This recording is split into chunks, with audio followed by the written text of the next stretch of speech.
मेरे लैपटॉप का 50,000 रुपए का जो मदरबोर्ड है वो मुझे चेंज करवाना पड़ गया। दोस्तों पिछले कुछ दिन पहले मैंने फ्लिपकार्ट के ऊपर से एक लैपटॉप बाई किया था, जिसकी अगर प्राइस की बात की जाए तो लगभग मैंने 82,000 रुपीज़ का इसको ऑनलाइन बाई किया था। और अगर इसके मॉडल की बात की जाए तो आसूस रोग स्ट्रिक्स G15 लैपटॉप जो कि मैंने फ्लिपकार्ट से ऑनलाइन बाई किया था। एंड इसके अंदर आपको जो प्रोसेसर मिलता है वो काफ़ी ज़्यादा तगड़ा प्रोसेसर है।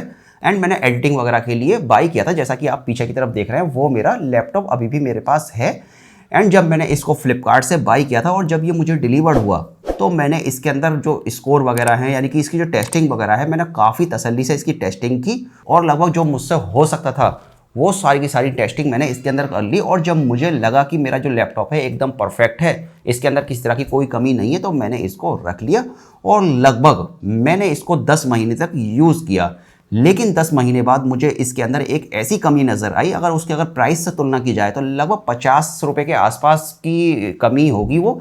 लेकिन उस कमी की वजह से मेरे लैपटॉप का 50,000 रुपये का जो मदरबोर्ड है वो मुझे चेंज करवाना पड़ गया। अब वो कौन सी कमी थी? अगर आप एक नया लैपटॉप बाई कर रहे हैं तो आपको भी इस तरह की प्रॉब्लम ना हो, इसलिए आप इस वीडियो को प्लीज़ लास्ट तक ज़रूर देखें, बिकॉज शॉर्टकट में मैं आपको बताऊंगा कि वो ऐसी कौन सी कमी थी और जिसकी वजह से मुझे 50,000 रुपये का लॉस हो सकता था। मैं इसलिए बोल रहा हूँ बिकॉज मेरा जो लैपटॉप था वो अभी 2 महीने की वारंटी में था और इसलिए कंपनी ने मुझे मेरे लैपटॉप का जो मदरबोर्ड है वो फ्री में चेंज करके दिया। दोस्तों अगर यहाँ कमी की बात की जाए तो वो थी इसके 3.5 mm के हेडफोन जैक के अंदर। अब मैं आपको बता दूं कि जब मैंने इस लैपटॉप को बाई किया था तब मैंने इसका जो 3.5 mm का हेडफोन जैक है उसको भी काफ़ी अच्छे से प्रॉपरली चेक कर लिया था और ये काफ़ी अच्छे से वर्क कर रहा था। एंड जब ये इस कमी मुझे मालूम पड़ी तब भी ये काफ़ी अच्छे से वर्क कर रहा था। कमी क्या थी अब मैं आपको बताता हूँ। जैसा कि आप पीछे मेरा लैपटॉप देख रहे हैं, मैं अपने लैपटॉप के साथ जो बूफर वगैरह होते हैं, स्पीकर वगैरह होते हैं, 3.5 mm के हेडफोन जैक के साथ जो आते हैं, मैं उसको कनेक्ट करके रखता हूं अपने लैपटॉप के अंदर।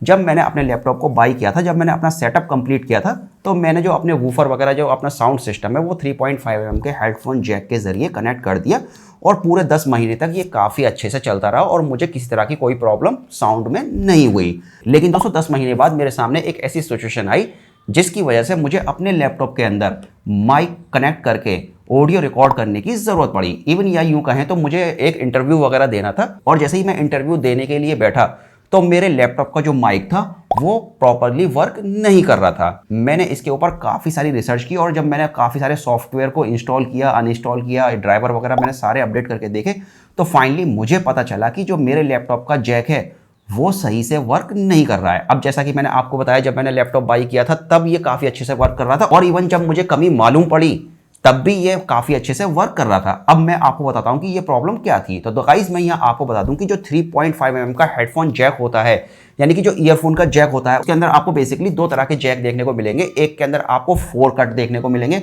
बेसिकली कट 3 होंगे लेकिन 4 पार्ट्स में वो डिवाइड होगा जैसा कि आप स्क्रीन पर देख रहे हैं। और एक जैक ऐसा होता है जिसके अंदर आपको 2 कट देखने को मिलेंगे और वो 3 पार्ट्स में डिवाइड होता है।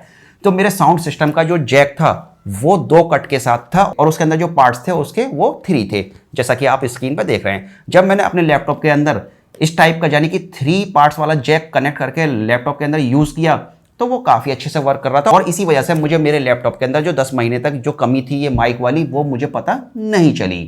अगर ये स्टार्टिंग में ही वर्क नहीं करता तो मैं हैंड टू हैंड चेंज कर लेता अपने लैपटॉप को। लेकिन जब 10 महीने बाद मैंने, जैसा कि आप स्क्रीन पर देख रहे हैं, ये 3 कट वाली जो मेरा माइक है और 4 पार्ट्स के अंदर जो इसका जैक है, जब मैंने इसको अपने लैपटॉप के अंदर कनेक्ट किया तो ये प्रॉपरली वर्क नहीं कर रहा था। प्रॉपरली क्या यार, ये बिल्कुल भी वर्क नहीं कर रहा था। जब मैं यहाँ आवाज़ अपनी रिकॉर्ड कर रहा था यानी कि जो मेरा माइक था लैपटॉप का वो बिल्कुल भी वर्क नहीं कर रहा था। और दोस्तों जैसे ही मुझे मालूम पड़ा और जब मैंने कंपनी से बात की तो यहाँ कंपनी का इंजीनियर मेरे पास आया और उसने मुझे साफ साफ बोला कि मदरबोर्ड चेंज करना पड़ेगा। मैंने पूछा मदरबोर्ड के जो प्राइस है अगर जनरली देखा जाए तो कितना है, तो उसने मुझे मदरबोर्ड का जो प्राइस था वो 50,000 रुपये बताया था। अब सपोज कीजिए अगर मेरे लैपटॉप के अंदर जो ये कमी मुझे नज़र आई 10 महीने बाद, अगर ये 2 महीने तक मैं अगर इंटरव्यू वगैरह नहीं देता अपने लैपटॉप से तो मुझे ये कमी पता बिल्कुल भी नहीं चलती, या तो मुझे इस कमी के साथ अपने लैपटॉप को यूज़ करना पड़ता। अगर मैं इस कमी को सही कराने जाता तो इंजीनियर का कहना ये था कि जो 3.5 mm का जो जैक है इस तरह से कंपनी ने कनेक्ट किया है कि आप उसको सेपरेटली चेंज नहीं कर सकते, इसके लिए आपको मदरबोर्ड ही चेंज करवाना पड़ेगा। तो कुल मिलाकर यहाँ मुझे 50,000 रुपये का चूना लग जाता अगर ये मेरा लैपटॉप वारंटी में नहीं होता। तो गाइस अगर आप भी एक नया लैपटॉप बाई कर रहे हैं या फिर आपने एक नया लैपटॉप बाई कर लिया है तो प्लीज़ मैं आपको यही रिकमेंडेड करूंगा कि आप बहुत ही बारीक से आपके जो भी मेजर वर्क हैं आप उन सबको जल्दी से जल्दी ट्राई करके देख लीजिए अपने लैपटॉप के अंदर, जब तक कि आपका लैपटॉप आउट ऑफ वारंटी नहीं हो जाता। या फिर जो ऑनलाइन रिप्लेसमेंट वारंटी होती है 7 डेज़ की, आप 7 डेज़ के अंदर अंदर जो भी वर्क वगैरह हैं आपको अपने लैपटॉप के ऊपर करने हैं आप वो सारे के सारे करके देख लीजिए। मैं आपको यही रिकमेंडेड करूंगा ताकि आपको फ्यूचर में किसी तरह की कोई प्रॉब्लम ना हो। अगर आप ये देखना चाहते हैं कि Asus ROG Strix G15 laptop का जो मदरबोर्ड है वो किस तरह से चेंज किया जाता है और ये किस तरह का दिखता है, तो इसका नेक्स्ट वीडियो आपको मेरे चैनल के ऊपर बहुत जल्दी देखने को मिल जाएगा। और उस वीडियो के अंदर मैं आपको दिखाऊंगा स्टेप बाय स्टेप कि जो इंजीनियर आया था Asus कंपनी की तरफ से उसने मेरे लैपटॉप का जो मदरबोर्ड है वो किस तरह से चेंज किया और इसमें कितना वक्त लगा।